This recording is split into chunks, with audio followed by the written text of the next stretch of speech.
Thank you. Thank you. I must say it's an extraordinary honor and pleasure to be here with all of you. I'd like to thank everyone at RAM, as well as the sponsors, and also every one of you here in the audience today. It's really an opportunity to get to speak to you about sustainable finance and how it's going to be probably one of the biggest drivers of jobs that you're going to see not only in Malaysia, but around the world. So in today's talk, the first thing I'd like to probably do is go through the usual why. Why do we need sustainable finance? I'll take a quick detour and give you a tiny bit of history about how some of it developed. I'll talk again about some of the key regulatory drivers, but I'll leave the detailed discussion on that for our panel afterwards. Then I'm going to take a canter around the world around what the new sustainable technologies, industries are that will drive jobs and will drive the future. And then finally, the point about what type of financial products are new, innovative, and can actually help real economy people finance these. So, first things first, why are we doing this? Well, for many of you, you probably woke up this morning and saw that a new report just came out of Imperial College.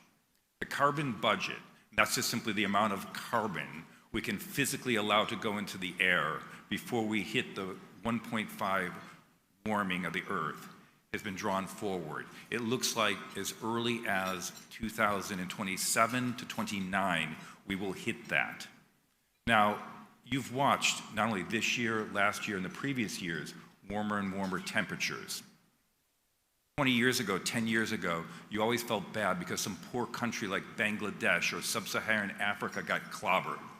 But now it's New York City, it's Beijing, it's Greece, it's every market that's out there now is being hit by climate.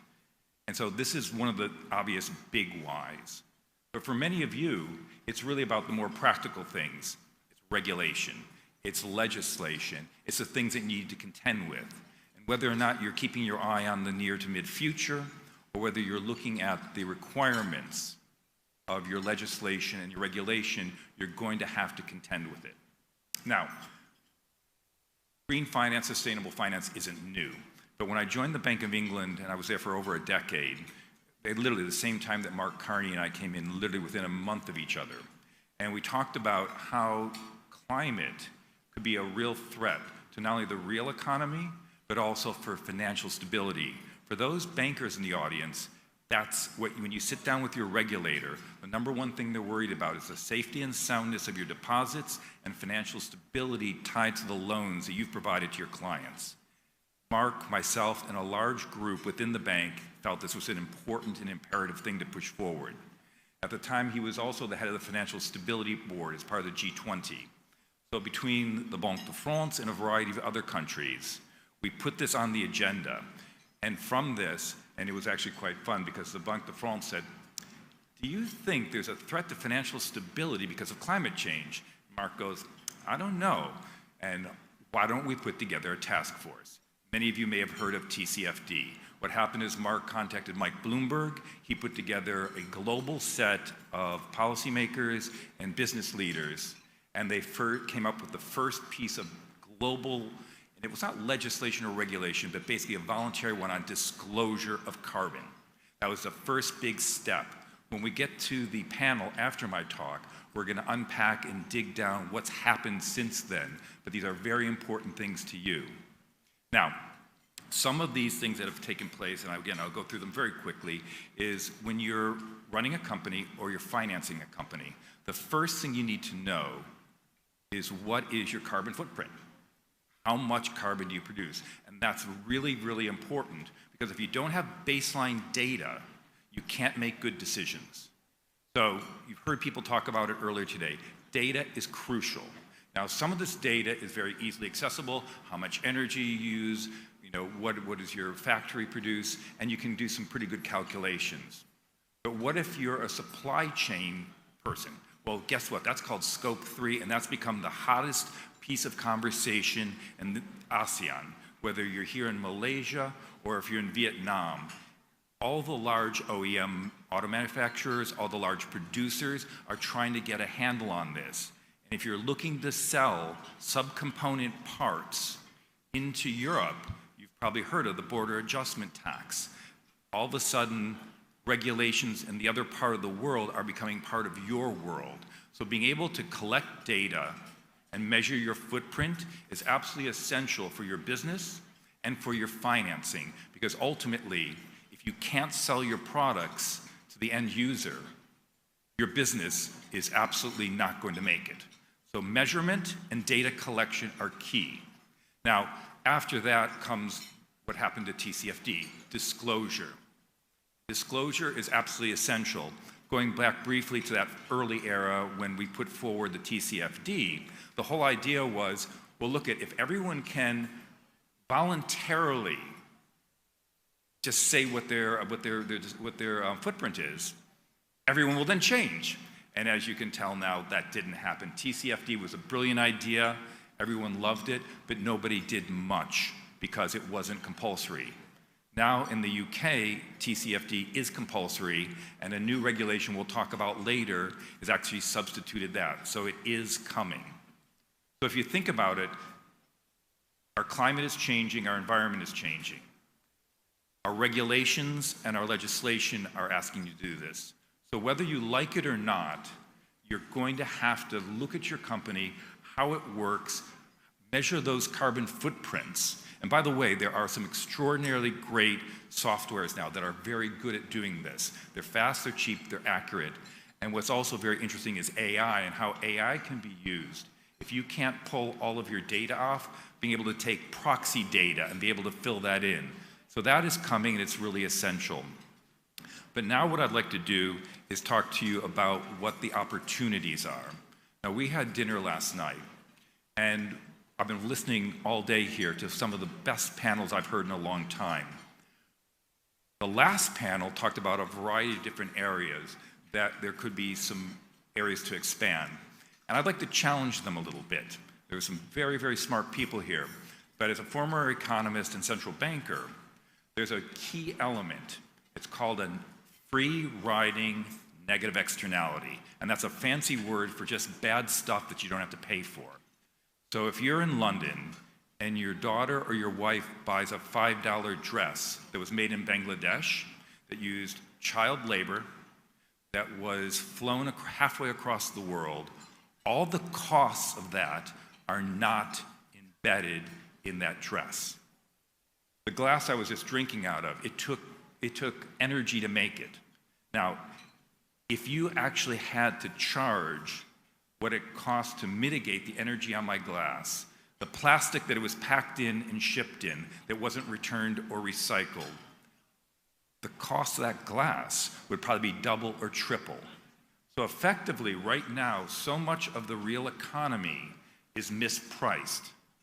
And that means companies and corporations are mispriced. Now, I'm a fellow at Cambridge University, and I had the pleasure about 3-4 weeks ago to speaking to 6 or 7 very large asset managers. They manage $2 trillion of stocks, bonds, and other investments. Talking to them about this, I said, effectively, every stock you own, every bond you own, every piece of real estate you own is mispriced. There will come a time, and that time is already manifesting, that you will have to pay for that carbon. In Singapore, just across the channel, there is a carbon tax. It's not carbon credits, it's an actual tax on the tons of carbon you actually produce. These will continue to come across the world as the effects of climate change start to take effect. One of the pieces of information that we were working at over 10 years ago at Cambridge, we were talking about, well, we believe that the Gulf Stream at some point could be affected to the point of stopping, but that was predicted to be next century. It's been pulled forward, and if you look at the low end of the curve on the probability, it starts next year.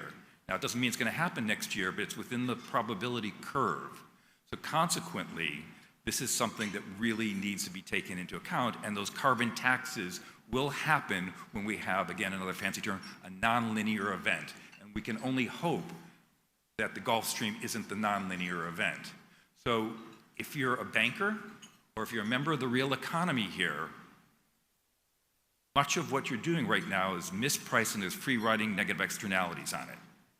Now, this is the really bad downer part of my talk. Now, the good news is there's opportunities like you would not believe. So when I was at the Bank of England, I did something kind of odd.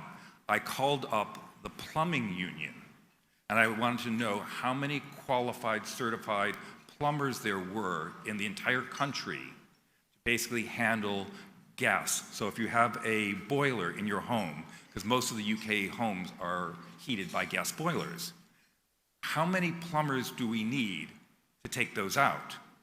Well, guess what? We didn't have anywhere near the amount of plumbers needed. Now, that's just starting with it. Well, what about when you take those boilers out? They're made of plastic, aluminum, copper.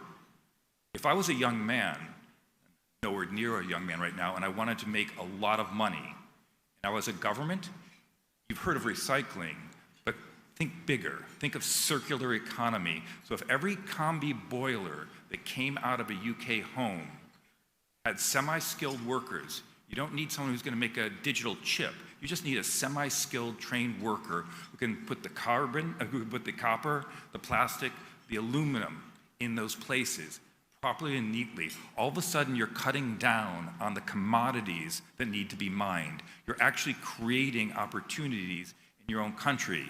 Now, start multiplying that by everything from automobiles to freezers, fridges, everything across your country. Being able to do that. Instead of in the US, they crunch them and they throw them in holes. They're not going to be able to do that much longer. But if I was a young man looking to make a lot of money, I would be thinking that. But let's think across other things. Now, I've come to KL quite often, and I know there's no such thing as a traffic jam here. As a matter of fact, we just whiz right through the streets here like there's nothing. I could drive a chariot. Humor, obviously, same thing with Jakarta.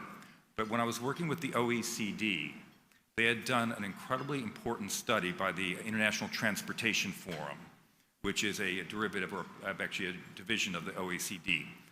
And they had all the traffic patterns of the city of Lisbon.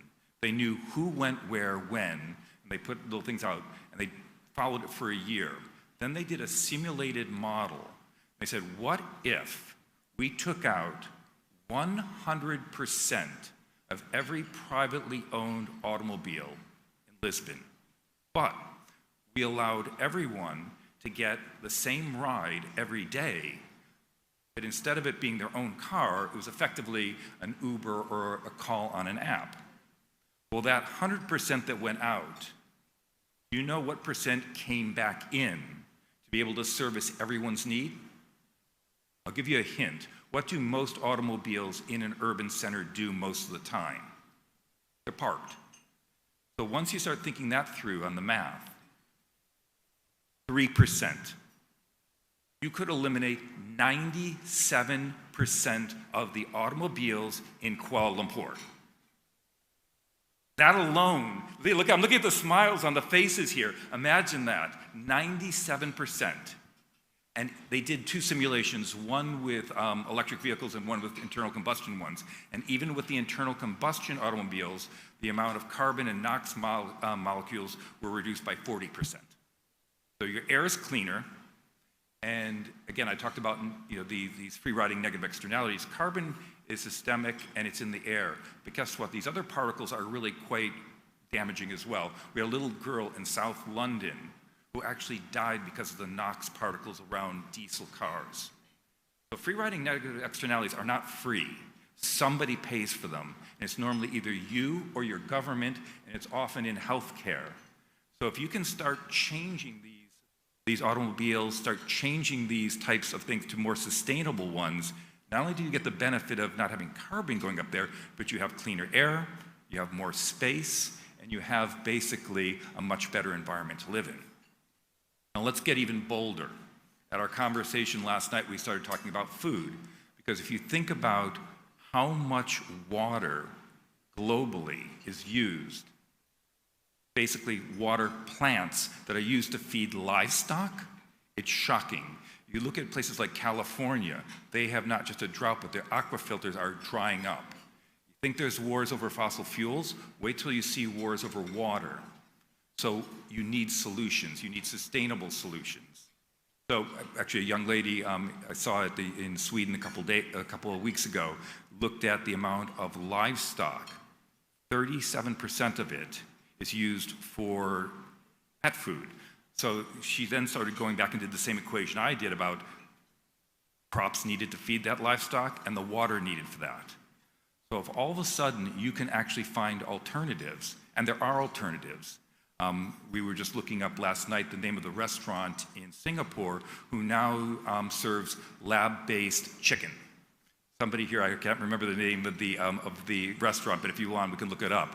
But ultimately, they use stem cells. Imagine getting a steak that hasn't been pumped full of antibiotics or hormones like the Americans do, that actually, instead of being marbled with the fat that traditionally have in it, you could actually even marble it with fat that's equal to the fat you have in salmon that's actually healthy for you. Think about crops. My wife works in private equity. She's looked at 2 of the largest vertical farms in the world.